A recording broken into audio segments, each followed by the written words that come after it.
Hello everyone, ಇವತ್ತು ನಾನು ಮನೆಯಲ್ಲಿ ಸಿಂಪಲ್ಲಾಗಿ ಹೇಗೆ ಆಲೂಗಡ್ಡೆ ಪಲ್ಯ ಮಾಡೋದು ಅಂತ ತೋರಿಸ್ಕೊಡ್ತಾ ಇದ್ದೀನಿ.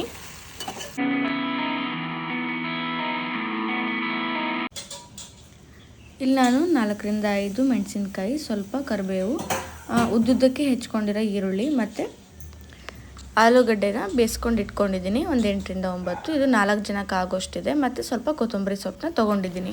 ಒಂದು ಪಾತ್ರೆಗೆ 2ರಿಂದ 3 ಟೀ ಸ್ಪೂನಷ್ಟು ಆಯಿಲ್ ಹಾಕೋತಾ ಇದ್ದೀನಿ.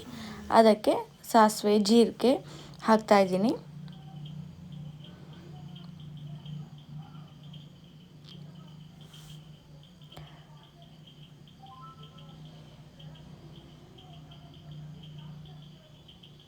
ನಂತರ ಉದ್ದಿನಬೇಳೆ, ಕಡಲೆಬೇಳೆ,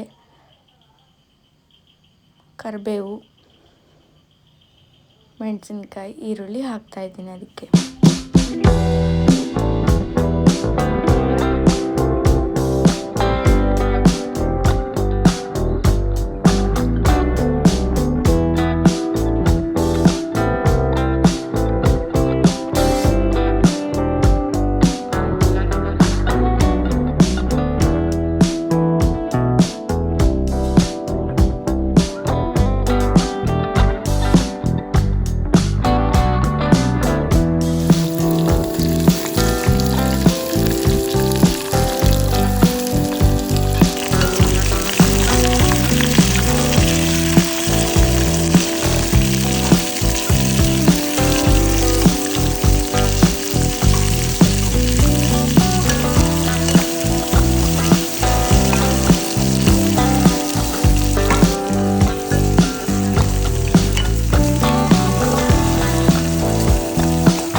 ಈರುಳ್ಳಿ ಎಲ್ಲ ಚೆನ್ನಾಗಿ ಬಾಡಿಸ್ಕೊಂಡ್ಮೇಲೆ ಅರ್ಧ ಟೀ ಸ್ಪೂನಷ್ಟು ಅರಿಶಿನದ ಪುಡಿ ಹಾಕ್ತಾ ಇದ್ದೀನಿ.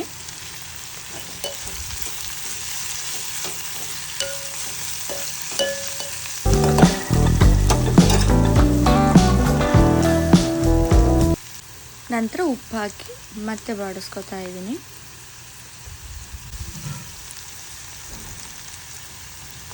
ನಂತರ ಬೇಯಿಸಿಟ್ಕೊಂಡಿರೋ ಆಲೂಗಡ್ಡೆನ ಸ್ಮ್ಯಾಶ್ ಮಾಡಿ ಹಾಕ್ತಾ ಇದ್ದೀನಿ. ಅದಕ್ಕೆ ನಂತರ ಚೆನ್ನಾಗಿ ಮಿಕ್ಸ್ ಮಾಡ್ತಾ ಇದ್ದೀನಿ.